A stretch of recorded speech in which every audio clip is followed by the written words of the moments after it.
el poder alimentar a su iglesia y es un privilegio muy grande que hacemos con temor y temblor delante del Señor.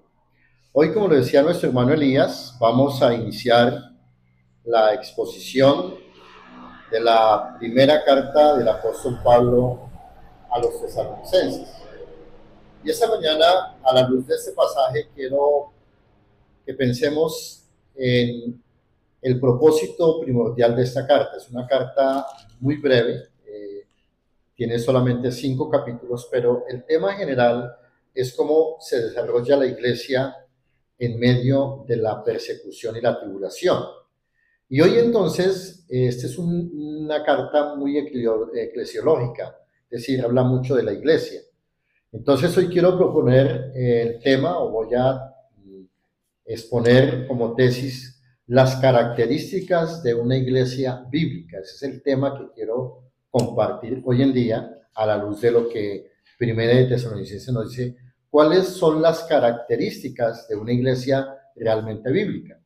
¿Y por qué coloqué este tema? Porque es que muchas veces, y escuchamos con muchísima frecuencia, que yo estoy en una iglesia de sana doctrina. ¿Han escuchado ese término?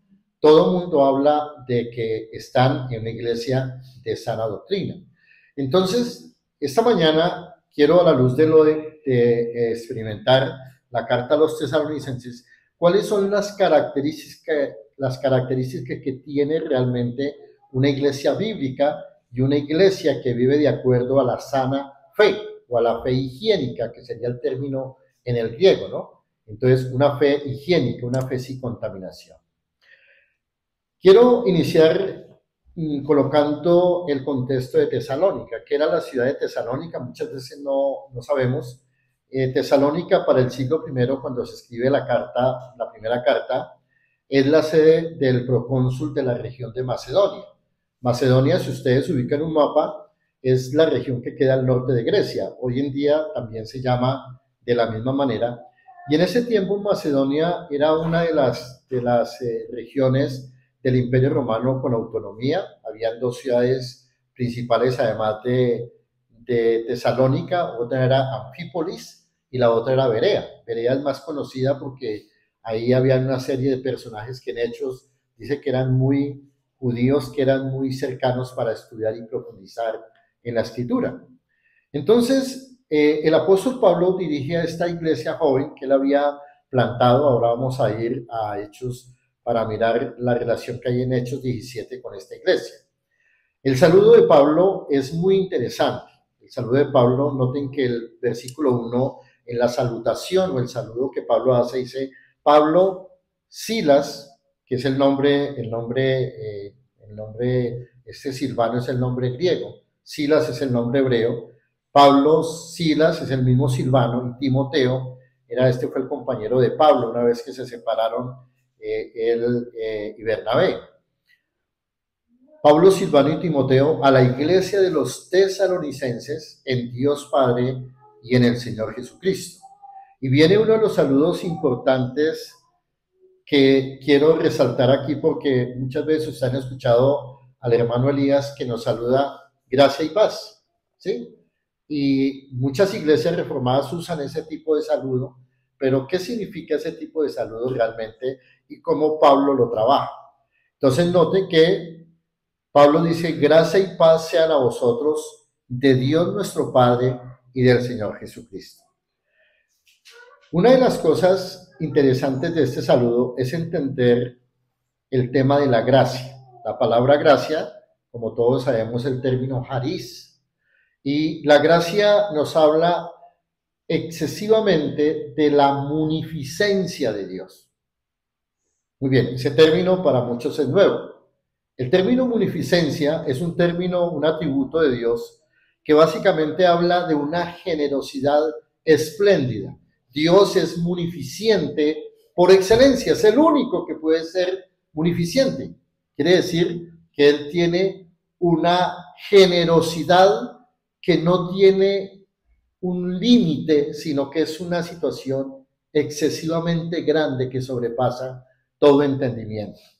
Entonces, cuando leemos esto de la munificencia de Dios podemos entender, por ejemplo, a la luz de Efesios, y quiero que me acompañe ahí a Efesios, para entender por qué Pablo saluda de esta manera. Efesios capítulo 2, los versículos 1 al 8, para entender el tema de la gracia. Note que el capítulo 2 comienza hablando de un aspecto de la munificencia especial de Dios. Él os dio ¿qué? Vida. Y Él os dio ¿qué? Vida. ¿A quién? A nosotros. Nosotros nacemos muertos espiritualmente. Todos los que estamos aquí estábamos muertos en delitos, en pecados, ausentes de los pactos de Dios, de la gracia de Dios. Pero una de las cosas interesantes es que Él nos dio vida a nosotros cuando estábamos muertos en nuestros delitos y pecados, en los cuales, dice Pablo, anduviste en otro tiempo siguiendo la corriente de este mundo, conforme al príncipe de la potestad del aire, el espíritu que ahora opera en los hijos de desobediencia. Pero si vamos ahí un momento al versículo 5, dice, el 4, perdón, dice, pero Dios qué rico en qué?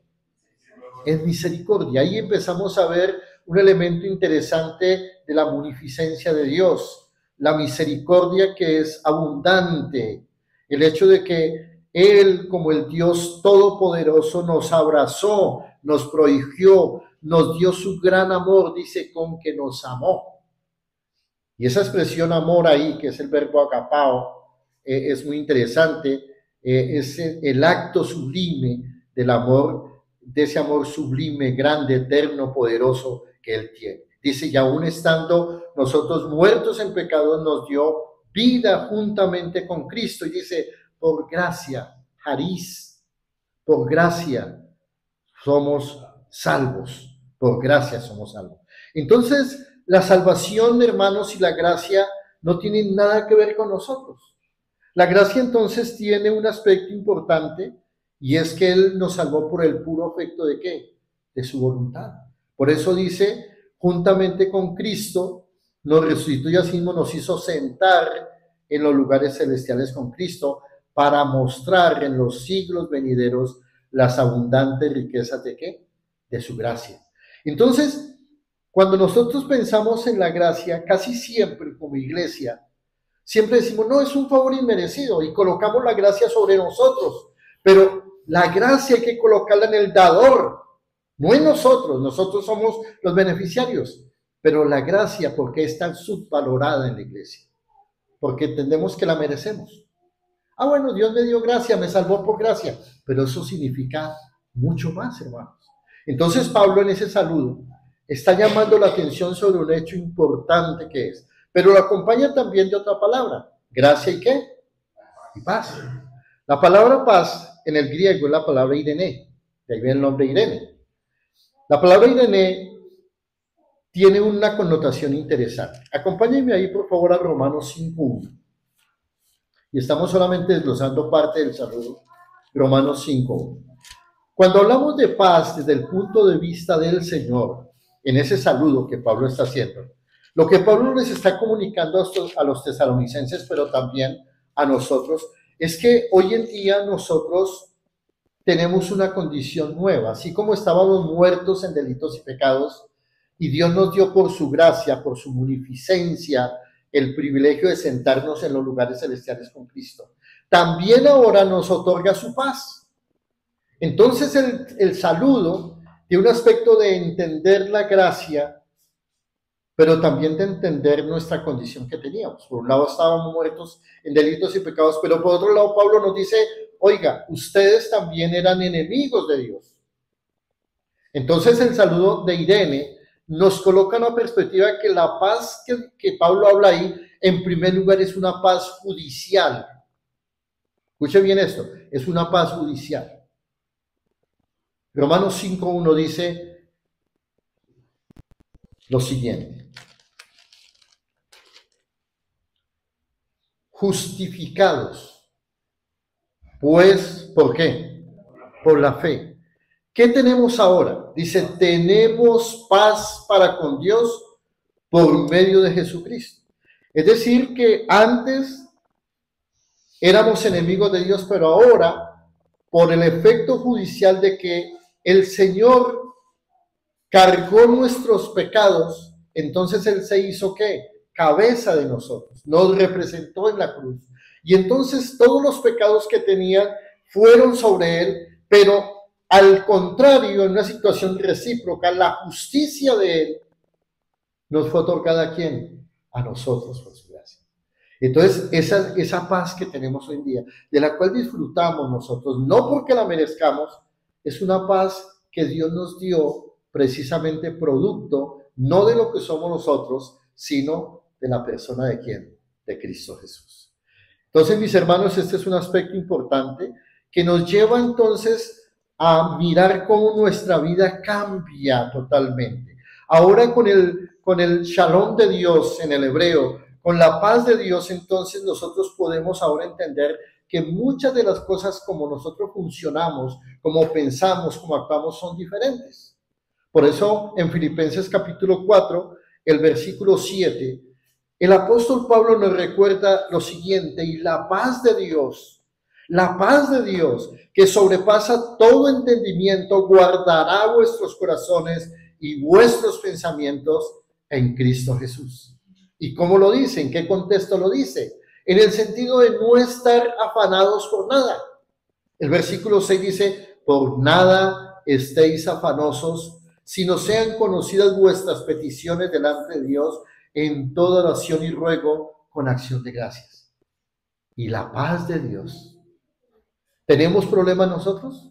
Claro que sí. ¿Tenemos dificultades? Claro que sí, todo el tiempo. Pero algo que se nos olvida en este saludo maravilloso que Pablo les pone a Tesalónica es que tenemos dos armas, dos aspectos de la munificencia de Dios, que son la gracia, que nos colocó en una posición diferente de privilegio en Cristo, pero por otro lado tenemos la paz de Dios, porque ahora estamos guardados en Él.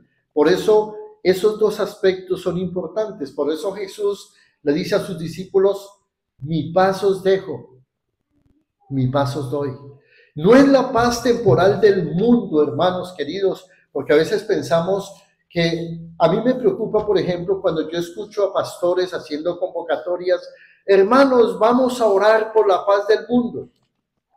Y entonces sacan a las iglesias a botar palomas y llevar llevar bombas blancas y hacen marchas. Hermanos queridos, se olvidan de un principio importante que está en Juan capítulo 14, versículo 27, que el Señor dice, la paz os dejo. ¿Para quién es la paz que Él dejó? Me pregunto. ¿Para quién es la paz?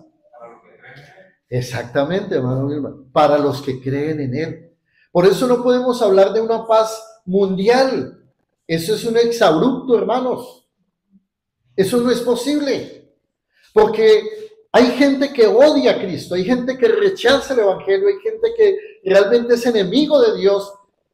Y entonces, sin embargo, pensamos que botando unas palomas en un parque o vistiéndonos de blanco, la paz va a venir. No. Porque Dios está airado todos los días ¿con quién? Con el impío. Por eso el Señor dice, la paz os dejo, mi paz os doy. No, yo no os la doy como el mundo la da. No se turbe vuestro corazón ni tenga miedo. Mis hermanos queridos, el shalom de Dios, el eirené de Dios, el jariz de Dios, es solamente para los que por la gracia del Señor hemos reconocido a Cristo como el Señor y Salvador de nuestras vidas. Por eso Pablo saluda a esta iglesia de esa manera. Gracia y paz a vosotros de Dios nuestro Padre y del Señor Jesucristo. Con eso en mente, hermanos, entonces quiero hablarles de la primera característica que tiene una iglesia bíblica. El versículo 2, Pablo comienza diciendo, damos gracias a Dios por todos vosotros. Ese vosotros era obviamente la iglesia de Tesalónica, haciendo memoria de vosotros en nuestras oraciones. Aquí tenemos una característica impresionante de lo que el apóstol Pablo hacía por las iglesias que le ayudaban. Era un hombre intercesor. Y una de las cosas importantes donde se mide la espiritualidad de una iglesia es en la forma como la iglesia ora, no solamente por las necesidades, sino también ora por las necesidades de otras iglesias. Pablo es un hombre intercesor en todas sus cartas. Si usted va a hacer un estudio de todas las cartas paulinas, se encontrará que la oración juega un papel fundamental, un eje importante y primordial en la vida ministerial del apóstol Pablo. Ahora la pregunta es, frente a eso, ¿cómo está nuestra oración en favor de otros? Y aquí hay un acento importante, hermanos, que quiero trabajar, y es que tenemos que cambiar el chip de la oración que traemos de muchas de las iglesias donde venimos. Muchas de nuestras iglesias nos enseñaron a orar solamente por necesidades, por el yo, por las cosas temporales, pero la iglesia bíblica ora por el desarrollo de la obra misionera en el mundo entero. Entonces, una de las tareas que tenemos pendientes, creo, en eso pues hemos sido como iglesia responsables de poder involucrar más oraciones a favor de la extensión del reino de los cielos. Pablo hace memoria y evidencia al menos 3 virtudes de estos hermanos. Ahora, estas 3 virtudes, cuando uno analiza el texto en el griego, están en genitivo. Voy a explicar un momento qué es esto. El genitivo quiere decir que son propiedad de algo. El texto en el griego habla de los genitivos, y entonces Pablo va a recordar esta situación de esta iglesia en particular diciendo 3 genitivos. Entonces, ¿cuál es la evidencia de una iglesia bíblica? Pablo nos la va a decir acá. La evidencia, en primer lugar, es el nuevo nacimiento de sus miembros. La primera característica de una iglesia bíblica es que tiene que haber una evidencia que sus miembros han nacido de nuevo. Han nacido de nuevo. Entonces, note lo que dice el versículo 3. Acordándonos, es decir, que Pablo, Silvano y Timoteo se acordaban de esta iglesia en Tesalónica y se acordaban sin cesar delante del Dios y Padre, primero de qué cosa? De la obra de qué? De vuestra fe. Está en genitivo, era de ellos la obra de su fe. Entonces la palabra fe es una palabra muy hermosa en el griego, es la palabra pistis, que básicamente tiene dos acepciones primarias. Pistis, que se traduce muchas veces como fe, tiene 2 características. Primero, denota fidelidad. Cuando usted ve la palabra fe, en algunos contextos va a requerir fidelidad. Pistis casi siempre se utiliza como fidelidad, pero también como convicción. Son dos elementos importantes que tiene la palabra pistis. Entonces, la marca primordial, hermanos, de una iglesia es la obra de fe. La obra de fe es la marca o el carácter de la fe en Cristo, y se evidencia a través de actos tangibles, y eso nos lleva entonces a pensar en esto, hermanos. El Hijo de Dios tiene que demostrar que ha creído. Hoy en día nos encontramos con una cantidad de personas que van a las iglesias y dicen soy creyente, pero tienen unas vidas totalmente desajustadas frente al estándar de vida que nos exige la palabra de Dios. Entonces uno entiende, por ejemplo, hay iglesias aquí que los jóvenes van a un culto el sábado y después salen a discoteca o salen a muchas cosas, y no, es que es una iglesia que es cool. Entonces hoy en día hay iglesias cool, que son iglesias que permiten ciertas cosas de sus miembros. Mis hermanos, esa no es la iglesia de Cristo. La iglesia de Cristo tiene un sello que vamos a mirarlo a la luz de 1 de Juan 3. Acompáñeme por favor ahí porque es importante que tengamos 1 de Juan ahí detrás, antecitos de Apocalipsis, 1 de Juan capítulo 3, los versículos 6 al 9. Y vamos a mirar cuál es la evidencia de la obra de nuestra fe. ¿Quién es el que realmente ha creído en Cristo? Entonces, después de definir quiénes son hijos de Dios, dice el versículo 6, todo aquel que permanece en él. Note, todo aquel que permanece. Y la palabra permanecer, que es menó ahí en el griego, implica una situación de estar quieto. Todo aquel que permanece en él no peca. Entonces no pecamos ya. No, vamos a leer el contexto. Todo aquel que peca no le ha visto ni le ha conocido. Aquí el texto no quiere decir que una persona cuando está en Cristo no vuelve a pecar, no está diciendo eso. El versículo 7 lo explica mejor. Hijitos, nadie os engañe. El que hace justicia es justo como él es justo. El que practica el pecado, ¿de quién es? ¿Qué dice la Biblia? El que practica el pecado, ¿de quién es? Es del diablo. Porque el diablo peca desde el principio. Para esto apareció el Hijo de Dios, para deshacer las obras del diablo. Todo aquel que es nacido de Dios no practica el pecado, porque la simiente de Dios permanece en él y no puede pecar porque es nacido de Dios. El hecho de no puede pecar no quiere decir que no peque, sino que no estará habituado o proclive o inclinado a practicar ¿qué? El pecado. Todos nosotros tenemos áreas de debilidad, todos nosotros somos proclives al pecado por la naturaleza pecaminosa, pero en la medida que nosotros avanzamos en el entendimiento del Evangelio, en el temor de Dios, entonces nos vamos apartando sutilmente del pecado y cada día nos esforzamos por mortificar nuestra naturaleza pecaminosa. ¿Cómo la mortificamos? Mis hermanos queridos, no gratificamos nuestra carne. No gratificamos nuestra carne. Entonces, ¿qué significa gratificar la carne?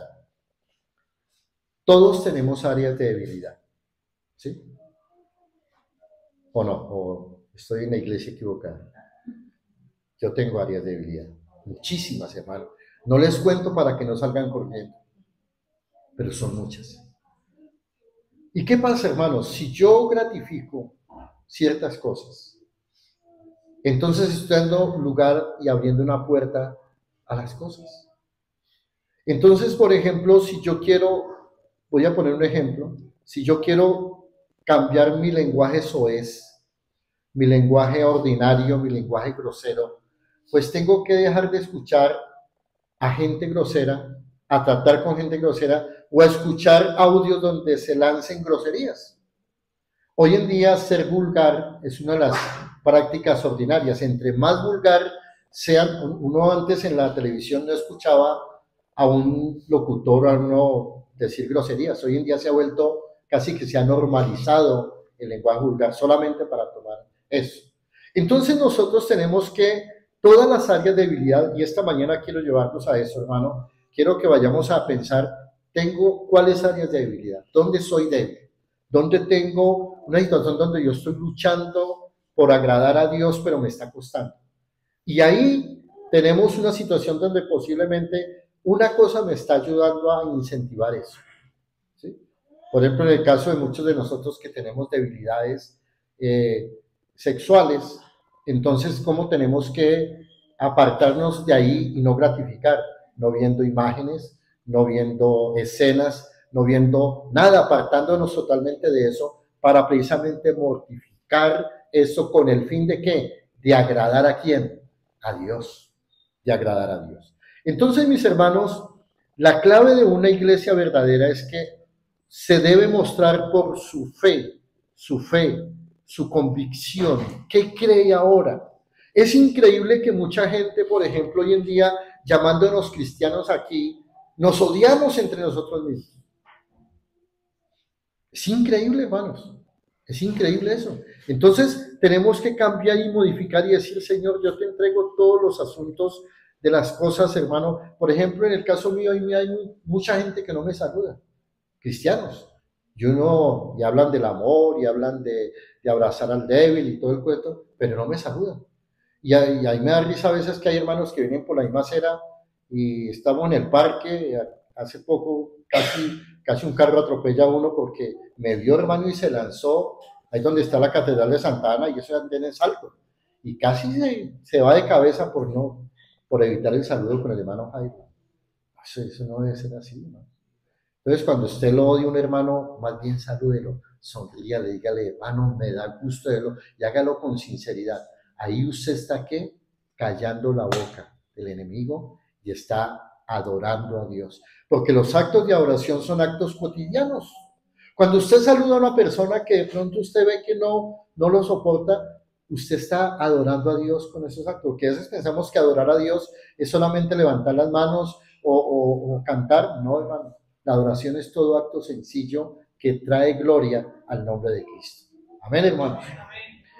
La segunda cosa que vemos ahí en Tesalonicenses, volvamos ahí a nuestra epístola, es que también Pablo destaca otra segunda virtud y es el trabajo del amor de ellos. Dice, de la obra de vuestra fe y del trabajo de vuestro amor.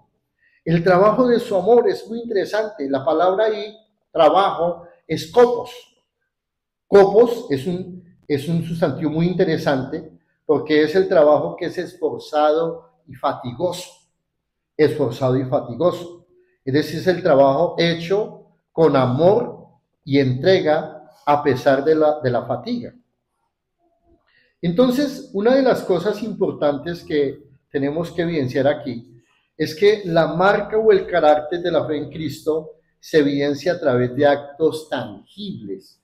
¿Qué es algo tangible? Algo que se puede palpar, se puede ver, se puede mirar. Y la iglesia, hermanos, no puede caer en la situación de decir yo amo sin evidenciar el amor. Entonces vamos a mirar en Primera de Juan capítulo 5 cómo Pablo, ¿por qué podía expresar esto de esta iglesia de Tesalónica? Ahí, Primera de Juan 5, vamos a estar yendo una y otra vez a estas dos cartas. Primera de Juan 5, del 1 al 5, mire lo que dice. Todo aquel que cree que Jesús es el Cristo es nacido de Dios. Y todo aquel que ama al que le engendró, ama también al que ha sido engendrado por él. Ojo, este es un texto supremamente importante, hermanos. Miren, volvámoslo a leer. Todo aquel que cree que Jesús es el Cristo es nacido de Dios. Y todo aquel que ama al que engendró, ama también al que ha sido engendrado por él. ¿Sobre qué nos llama la atención aquí? Yo no puedo decir que amo a Dios si yo no soy capaz de amar a otro hijo de Dios, a otro hermano. Ahora, hay que entender esto. No todo el que anda con una Biblia es hijo de Dios. Y hay que explicar esto. Porque mucha gente está camuflada hoy en las iglesias sin haber nacido de nuevo. La persona cuando nace de nuevo experimenta un cambio en su concepción y en la cosmovisión de cómo ve el mundo. Es terrible, por ejemplo, encontrar personas que hace 30 años viven una condición de pecado, pero como el hermano es buena gente, lo dejan ahí. Es que el hermano, sí, él tiene sus problemas y él es así, hermano, él de vez en cuando es grosero y hace eso, pero es un hermano. No, hermanos. El Hijo de Dios tiene que cambiar, hermanos. Y ustedes tienen la obligación para conmigo, si me aman, de decirme mis errores, de exhortarme, hermanos. Es una obligación de ustedes. La vida mía depende de ustedes.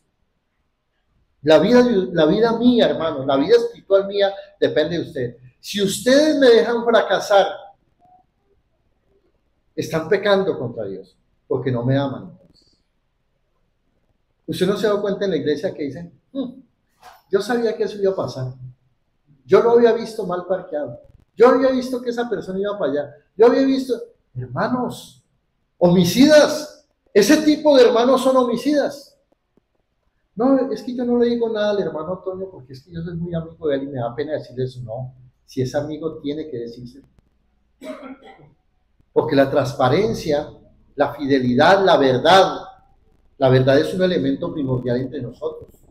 Nosotros tenemos que acostumbrarnos a decirnos la verdad, así no nos gusta. muchas de las personas que hemos caído, que hemos pecado terriblemente, estrendosamente, está porque hubo gente que se dio cuenta del pecado y nunca nos advirtió ni nos exhortó. Pero después dicen, yo sabía que eso iba a pasar. Mis hermanos, eso es homicidio. Eso es homicidio. Entonces nosotros nos debemos la vida unos a otros. Porque si decimos que amamos a Dios y no amamos al hermano, y entonces uno dice, no, yo miro para otro lado, al fin y al cabo es la vida de él. No, no porque es mi hermano. El versículo 2 dice, en esto conocemos que amamos a los hijos de Dios cuando amamos a Dios y guardamos sus mandamientos. Pues este es el amor a Dios, que guardamos sus mandamientos, y sus mandamientos no son gravosos, porque todo lo que es nacido de Dios vence al mundo, y esta es la victoria que ha vencido al mundo, nuestra fe. ¿Quién es el que vence al mundo sino el que cree que Jesús es el Hijo de Dios? Entonces, mis hermanos, nos debemos unos a otros. Nos debemos unos a otros. Y esta iglesia joven de Tesalónica tenía muestras a través de actos tangibles, de actos de amor en favor de otros. Por eso Santiago nos llama muchísimo la atención en esto acerca de la fe. La fe no es solamente decir tengo fe, sino que la fe tiene que ser evidenciada. Santiago capítulo 2, voy a leer en favor de ustedes. Santiago capítulo 2, el versículo 14 al 26 dice, hermanos míos, ¿de qué le aprovechará si alguno dice que tiene fe y no tiene obras? ¿Puede la fe salvarle? Y si un hermano o una hermana están desnudos o tienen necesidad del mantenimiento de cada día, y alguno de vosotros le dice, id en paz, calentados y saciados, pero no le dais las cosas que son necesarias para el cuerpo, ¿de qué aprovecha? Así también la fe, si no tiene obras, es muerta en sí misma. Nosotros los cristianos evangélicos tenemos un problema terrible que ojalá esta iglesia no desarrolle. Ojalá esta iglesia no caiga en ese facilismo. ¿Cuál es ese facilismo? Es decir, no, hermanos, nosotros realmente, pues sí, no hacemos obras, porque por obra nadie se salva. Eso no dice la Escritura. La Escritura dice que el salvo hace obras, sabiendo que las obras no lo justificarán, pero que las obras sí son evidencia de la verdadera fe. Entonces nosotros los evangélicos, en ese sentido, estamos fallando terriblemente, porque nosotros a veces levantamos un mercado, pero es para otras personas, cuando en la iglesia, hermanos de fe, tienen necesidad. Nosotros tenemos que cuidarnos como familia primero y vigilar la condición nuestra primero. Entonces, mis hermanos queridos, la fe sin obras es una fe muerta. Entonces, no es necesario, hay iglesias que recogen y recaudan miles y miles y miles de dinero, ¿para qué? Para levantar en edificios suntuosos, en proyectos que van a elaborar ese ego del pastor, pero no para invertir en las almas que necesitan realmente el evangelio. Por eso Santiago dice, tú tienes fe y yo tengo obras, muéstrame tu fe sin tus obras y yo te mostraré mi fe por mis obras. Mis hermanos queridos, es necesario evidenciar nosotros la fe a través de obras. ¿Cómo? Solidarizándonos, teniendo una capacidad de respuesta frente a los problemas de otros. Acompáñenme al libro de Hechos y vamos a enlazar entonces dónde aparece la iglesia de Tesalónica en todo este relato. Hechos capítulo 17. Y en Hechos capítulo 17 encontramos la historia de Tesalónica. Dice el versículo 1, pasando por Anfípolis y Apolonia, llegaron a Tesalónica. Ahí aparece nuestra iglesia donde estamos hoy estudiando, donde había una sinagoga de los judíos. Mire que en cada ciudad donde había judíos había sinagogas, que hablamos esta mañana en la clase de estudio bíblico.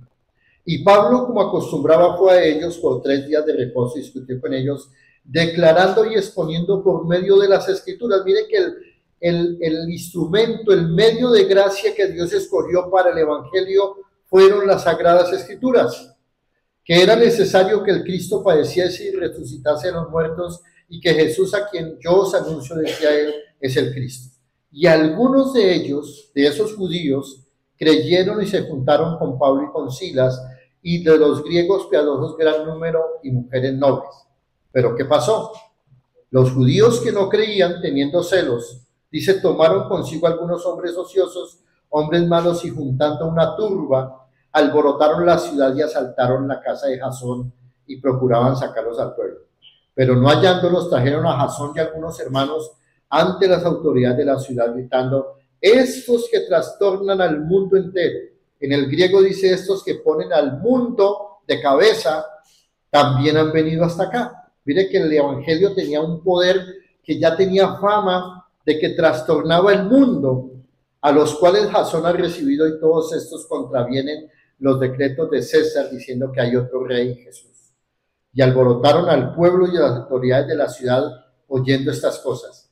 Pero, quiero que noten el versículo 9 que pasa desapercibido, obtenida fianza de Jasón y los demás, lo soltaron.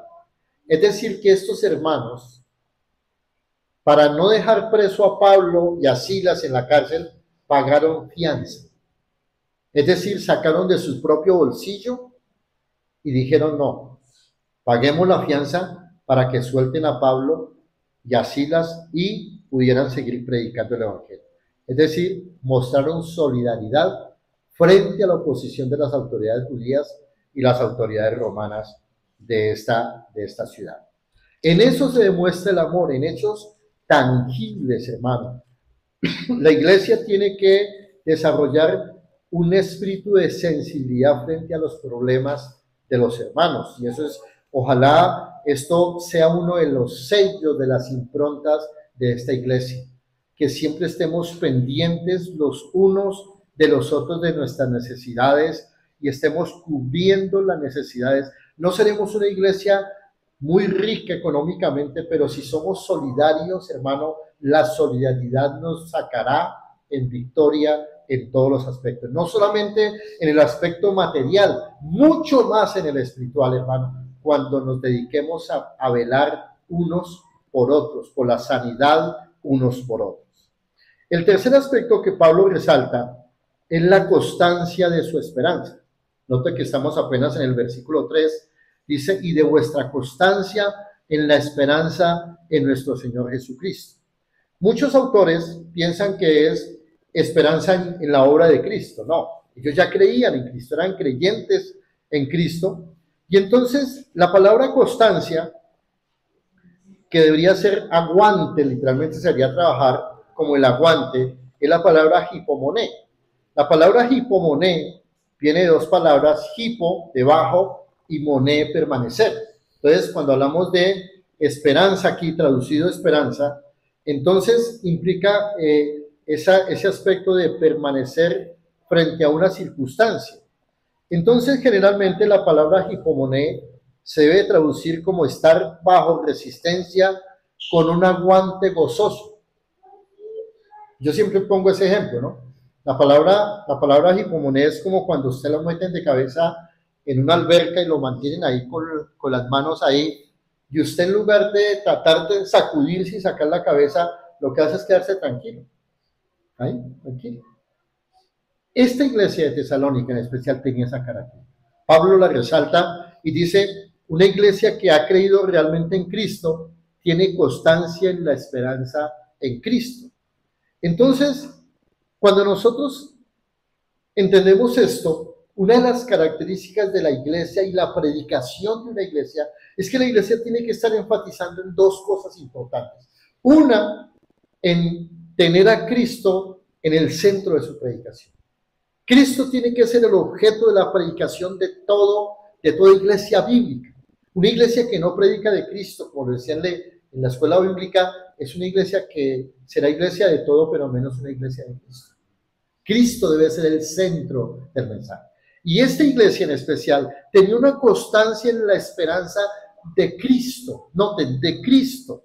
Entonces, ellos estaban teniendo esa marca o ese carácter importante porque permanecían en medio de tribulación. Esta iglesia de Tesalónica, si ustedes van a mirar en el resto de la carta, van a mirar que fue una iglesia que vivió permanentemente perseguida. Fue una iglesia perseguida, una iglesia de mucha tribulación, pero tenían una constancia en la esperanza. ¿Se dan cuenta? Entonces, es una mentira que hoy se predica que el Hijo de Dios no tiene que pasar por molestias y que somos bendecidos y vamos de triunfo en triunfo. Sí, vamos de triunfo en triunfo, claro, pero para que haya triunfo primero tiene que haber ¿qué? Una lucha, una batalla. Nadie triunfa simplemente sin primero ganar la carrera. Entonces, primero hay que ganar una carrera para decir triunfó. Primero hay que pasar por pruebas para decir triunfó. No hay un triunfo sin nada, sin costo. Eso es algo que tenemos que cambiar la mentalidad, hermano. Toda lucha, todo triunfo tiene que tener una lucha previa. ¿Triunfó sobre qué? Tiene que haber una situación, tiene que haber un oponente. ¿Qué tal un boxeador que se suba al ring y le levante la mano? Ganador. ¿Ganador de qué? Tiene que primero haber recibido golpes y haber dado golpes. Esa es la vida de fe, hermano. La vida de fe que nos han acostumbrado hoy muchos predicadores a pensar que todo lo recibimos, que abre tu boca y yo la llenaré, que levanta tu mano y tú eres hijo de Dios y Dios tiene la obligación de darte. Ese es un falso evangelio, hermano. Ese no es un evangelio bíblico. Escuché estos días a un predicador diciendo que Dios le había mostrado que ahora había 4 portales, pero que el portal más importante que él debía cuidar era el portal de las finanzas. Y uno dice, bueno, ¿y de dónde sacan eso? Pero esa es la moda hoy en día. Los predicadores se están enfatizando en siempre. ¿Pero siempre para qué? ¿Para las almas? No. Siempre para mi cuenta bancaria. Y yo no le doy cuentas a nadie. ¿Sí? Eso está como el predicador que decía, bueno, Señor, se recogió la ofrenda. Yo voy a lanzarla. Lo que quede arriba es tuyo, lo que caiga es mío. Sencillo. Entonces, mis hermanos, hoy debemos entender que esta iglesia tenía una marca interesante, y era que a pesar de las pruebas tenían la mirada puesta solamente en un objetivo. Vamos a mirar Hebreos capítulo 12, versículos 1 y 2, por favor. Solamente en un objetivo. Y ese objetivo es el mismo que nosotros, por favor, hermanos, debemos como iglesia bíblica esforzarnos cada día, y que cada pastor, cada diácono que Dios va a levantar de esta iglesia tenga esa misma característica, hermano. Eso tiene que ser el ADN nuestro, la impronta nuestra. Hebreos capítulo 12, versículos 1 y 2. Dice, por tanto, nosotros también teniendo en derredor nuestro tan grande nube de testigos, porque la iglesia vive en medio de una nube de testigos. Entonces la imagen que tiene aquí el escritor de Hebreos es el de una carrera en un estadio de la antigüedad, donde era una forma como una pista atlética como las que tenemos en los estadios modernos de doble herradura, y la meta está en un lado y tenían que pasar para llegar al mismo sitio de nuevo.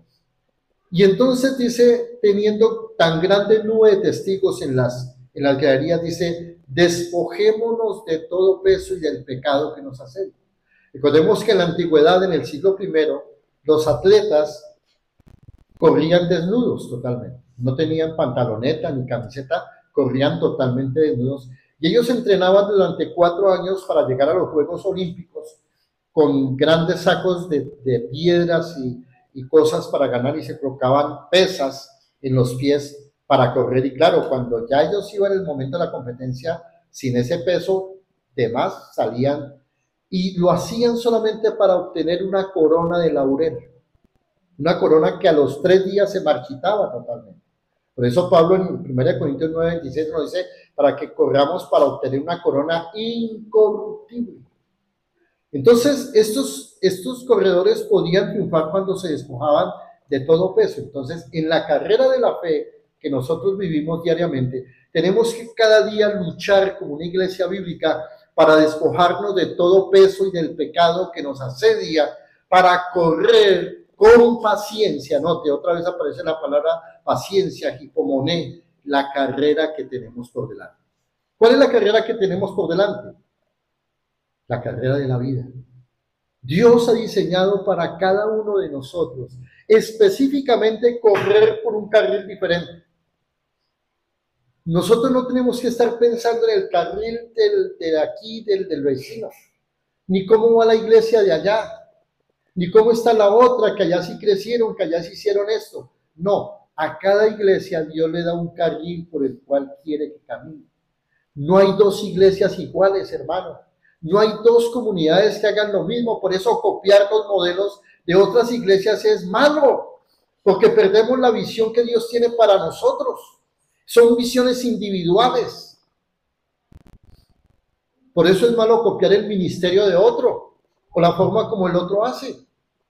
Yo me acuerdo, hermano, cuando yo estaba empezando la vida cristiana, bueno, uno ignorante en muchas cosas, yo veía que el pastor hacía así y se movía así. Yo tenía un pastor que cada que decía amén, hacía así.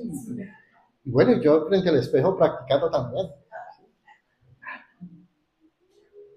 Nosotros tenemos que imitar ¿a quién? A Cristo. Nosotros no tenemos que mirar otro modelo sino a Cristo. Nosotros no tenemos que imitar lo de nadie del mundo porque todos los modelos del mundo son imperfectos. Por eso el autor de Hebreos nos dice en el versículo 2, y ojalá nos aprendamos ese versículo: puestos los ojos en Jesús, el autor y consumador de la fe, el cual por el gozo puesto delante de él sufrió la cruz, menospreciando el oprobio, y se sentó a la diestra del trono de Dios. Amén, hermanos. Puestos los ojos en Jesús. Entonces, ¿nosotros en qué tenemos que poner nuestra mirada? Mis hermanos, empecemos a pensar mucho más en la eternidad, por favor. Esta iglesia tiene que cambiar el chip y dejar de pensar tanto en las cosas de aquí y pensar cómo voy yo a presentarme frente al tribunal de Cristo. Pensemos, hermanos, si hoy Cristo viniera por un instante, si en el caso hipotético que supiéramos que hoy debemos presentarnos ante el Señor, ¿usted cree que ha cumplido la tarea? ¿Usted cree que está listo para estar delante del juez de toda la tierra? Yo voy a responder por mí: no. Cuando estaba preparando este sermón, me di cuenta de que realmente yo tengo unas deficiencias muy terribles, hermanos. Porque he estado demasiado pegado aquí, hermanos. Porque aunque creo que estoy en una iglesia bíblica, todavía me falta vivir como Dios quiere que vivamos, con los ojos puestos en Él. Todavía hay muchas cosas de ambición, de codicia en mi corazón que no me permiten darle toda la gloria y la honra a mi Señor.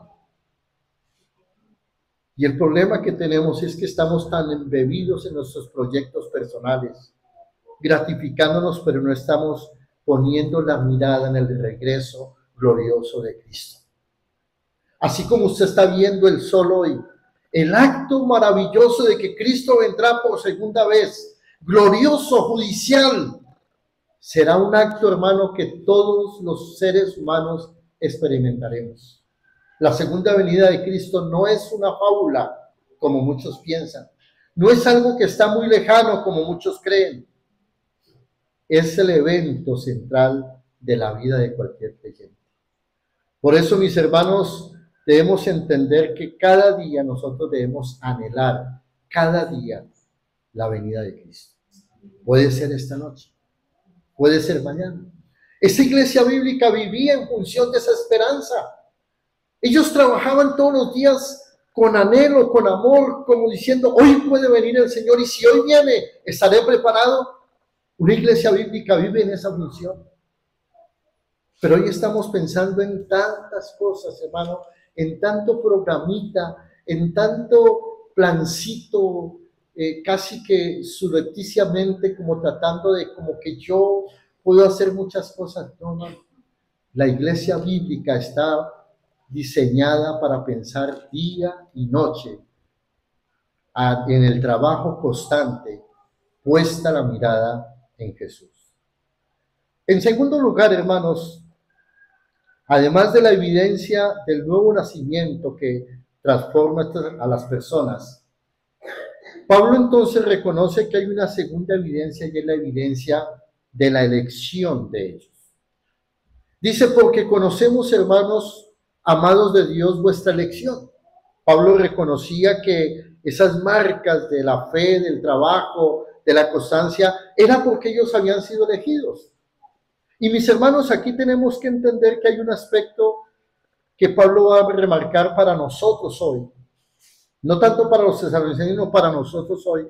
Y es tener una convicción y una evidencia de que hemos sido elegidos en el Señor. Y entonces Pablo dice que ellos fueron elegidos para salvación. Y lo dice de una manera interesante. El versículo 4, la palabra elección, es la palabra ekloge. Y entonces, una de las primeras cosas que tenemos que entender es que fuimos elegidos por Dios, no porque seamos importantes. ¿Hay alguien aquí que diga o que sepa por qué lo eligió Dios? ¿Alguien tiene más o menos una idea de por qué lo eligió Dios? Nadie, hermano. Ningún ser humano. Ningún ser humano sabe por qué fue elegido por Dios. ¿Por qué razón?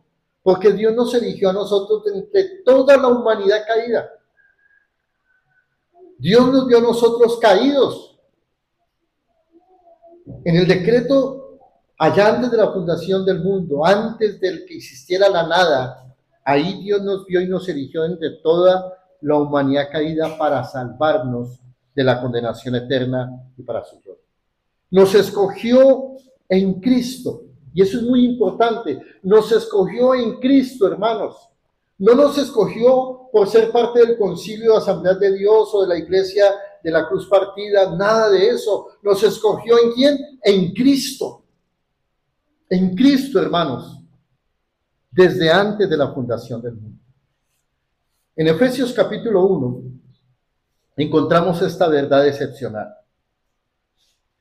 Dice, bendito sea el Dios y Padre de nuestro Señor Jesucristo, que nos bendijo con toda bendición espiritual en los lugares celestiales en Cristo. Por eso los pentecostales unitarios tienen un problema aquí. Porque ¿quién nos eligió, el Padre o el Hijo? Nos eligió el Padre. Pero ¿nos eligió en quién? En la persona del Hijo. Por eso son dos personas diferentes. Por eso nosotros somos trinitarios. Creemos en que Dios es uno, pero que subsiste en tres personas coiguales, coeternas y consustanciales. Cristo entonces es el representante del pacto. A través de Cristo es que nosotros somos adoptados en la familia de la fe. El versículo 4 dice, según nos escogió en Él, antes de la fundación del mundo. ¿Para qué? ¿Para qué fuimos escogidos, mis hermanos? Y es muy importante eso, si usted no lo tiene subrayado. Fuimos escogidos para que fuésemos santos y sin mancha delante de Él. El propósito nuestro como iglesia bíblica no es llenar un lugar con estrategias. No es que crezcamos, ni que tengamos oficinas, ni que tengamos muchas cosas. No, hermanos. El propósito de una iglesia bíblica es que cada miembro desarrolle la santidad con el único motivo de parecerse cada día a Cristo Jesús. Y ahí cuando hacemos esa pregunta maravillosa, ¿qué tanto me parezco yo a Cristo? Uno se lleva sorpresas. Yo me acuerdo hace años que le hice la pregunta a Andrés Mauricio. Andrés Mauricio tendría por ahí 8 añitos, algo así. Y yo escuché esa pregunta y le dije yo, papi, yo me parezco a Cristo. Me dijo, no, papá, no me parece a Cristo. Eso es una bofetada muy grande. Y yo le pregunto a mi esposa y mi esposa dice, y le pregunto a mi otro hijo y él dice, tampoco. ¿Qué pasaba con mi vida? Una vida falsa, absurda. Pregúntele esta noche a su esposa, mi amor, me parezco a Cristo, y la esposa,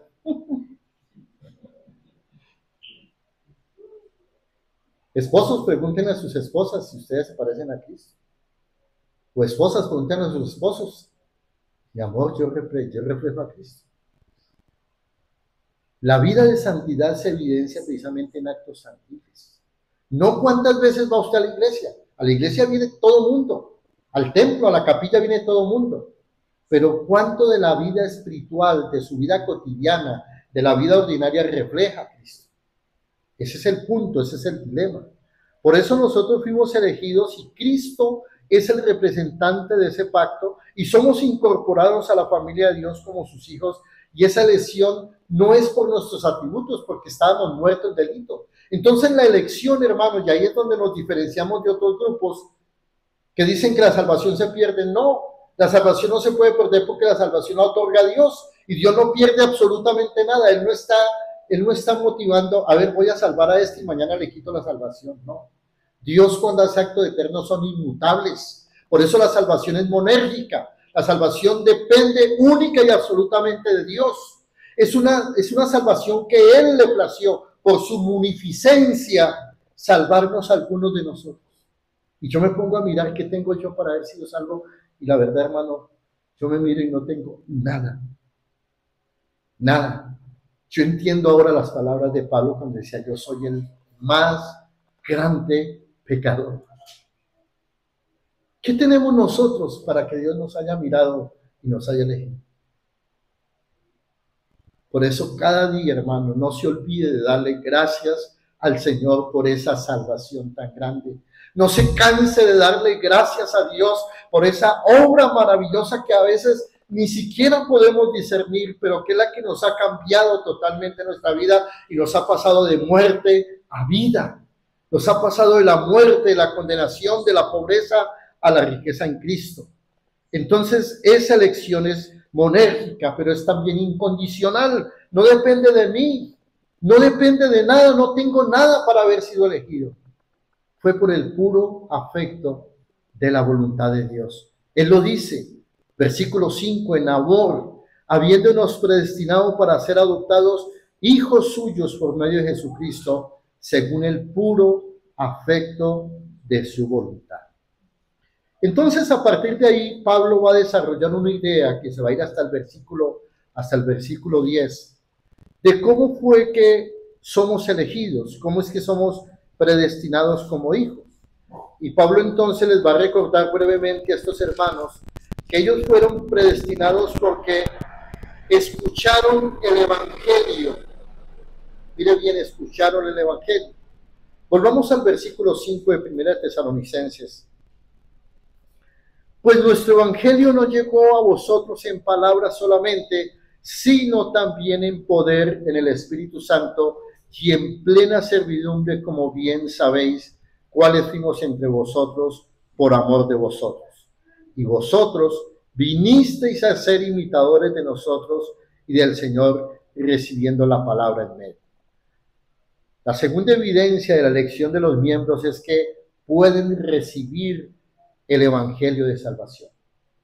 Mucha gente escuchará la predicación del Evangelio, pero Dios otorga una gracia especial para que usted y yo creamos en el Evangelio.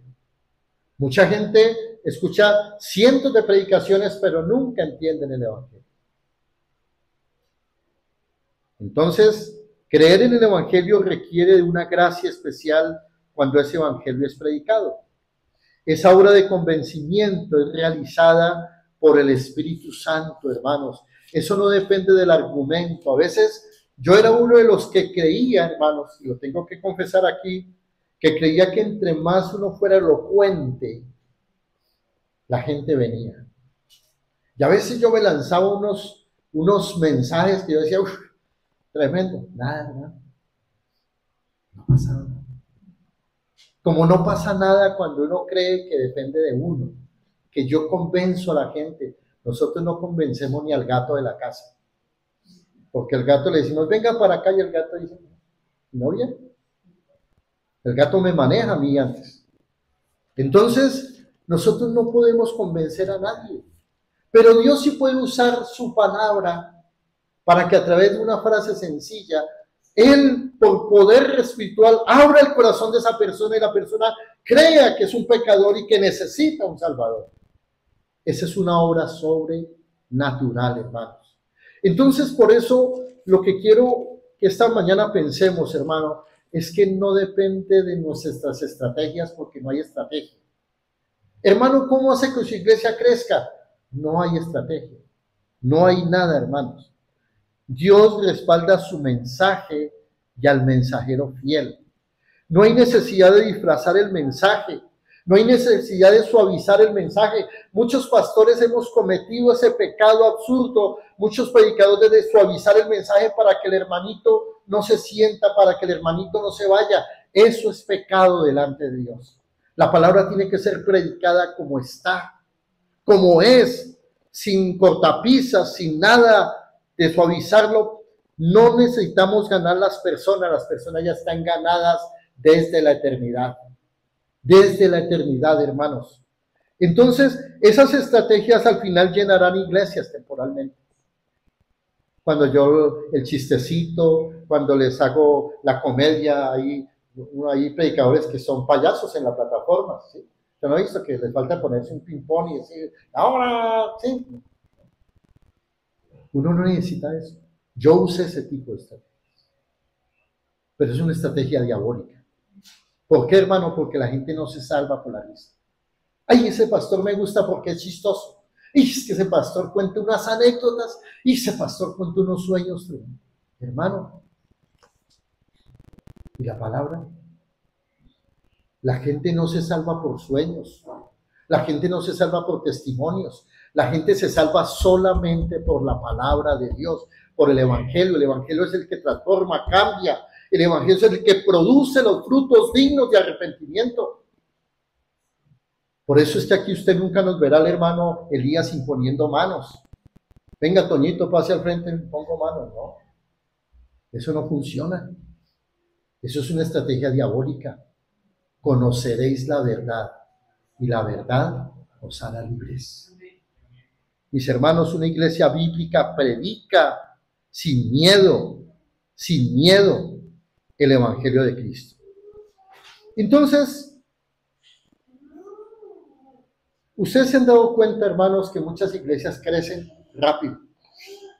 10, 200, 300, es que esa gente, hermano, película, danzas, tienen luces, tiene una cosa, cámaras, hermano, buena comida, buena cosa, hermano, hay cafetería, hay sillas reclinables, hay de todo. Y sí, esas iglesias necesitan. Pero usted se ha dado cuenta de la espuma del jabón. Sube, ¿no? Cuando usted la lavadora está en movimiento, sube. Pero deje mover esa espuma. No queda nada. Por eso es que estas iglesias necesitan todos los días tener una actividad diferente para que suba la espuma.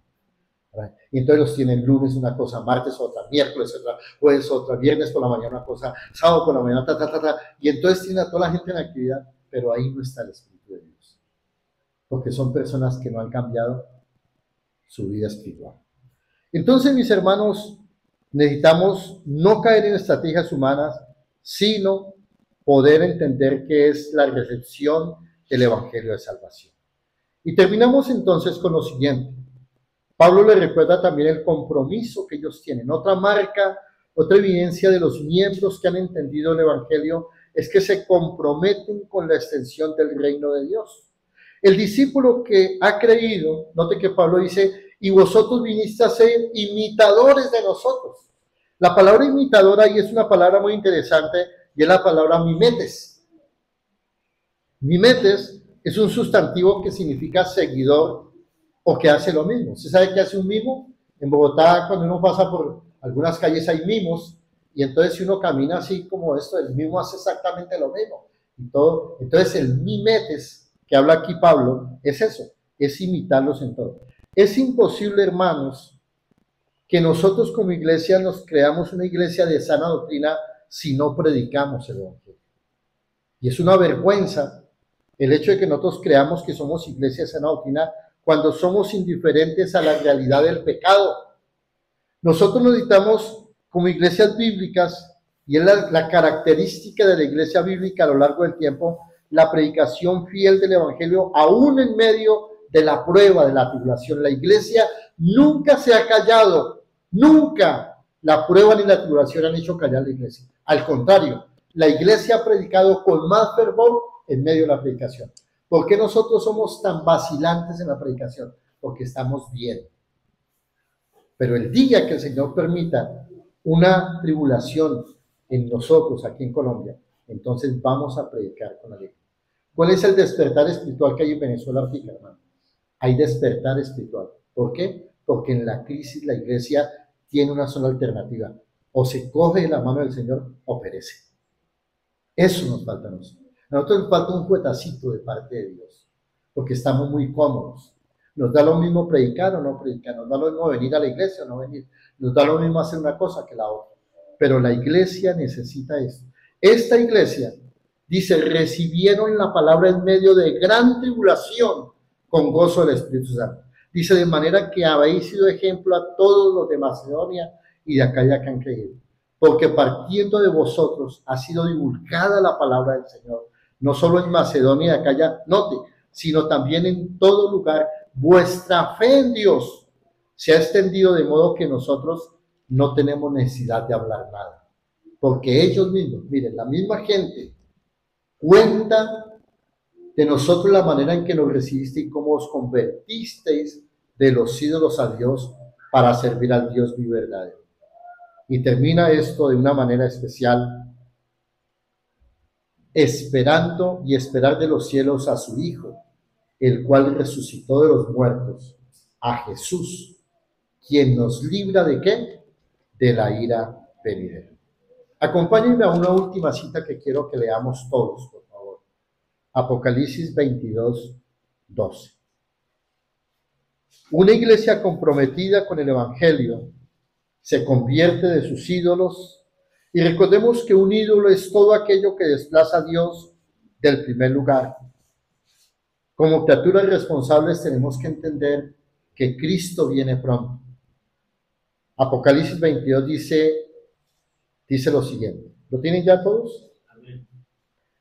He aquí, dice el Señor, yo vengo pronto, y mi galardón conmigo. ¿Para qué? Para recompensar a cada uno según sea su obra. Debemos entonces, hermanos, examinar si estas marcas de la iglesia de Tesalónica son las que estamos desarrollando y construyendo aquí.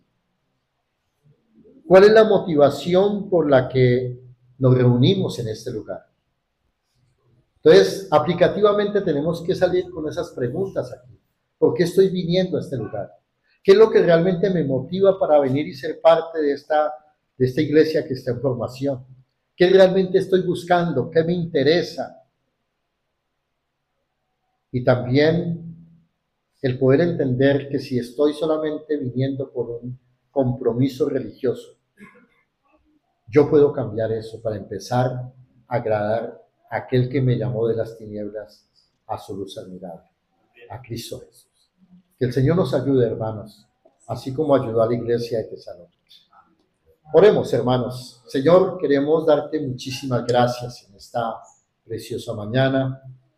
Agradecemos, Dios, por la vida y el ministerio del apóstol Pablo que nos haste para plantar estas iglesias, así como estamos plantando esta misión, para que nos ayudes a consolidarnos bajo bases muy ciertas, donde tú seas el centro de la vida de la iglesia.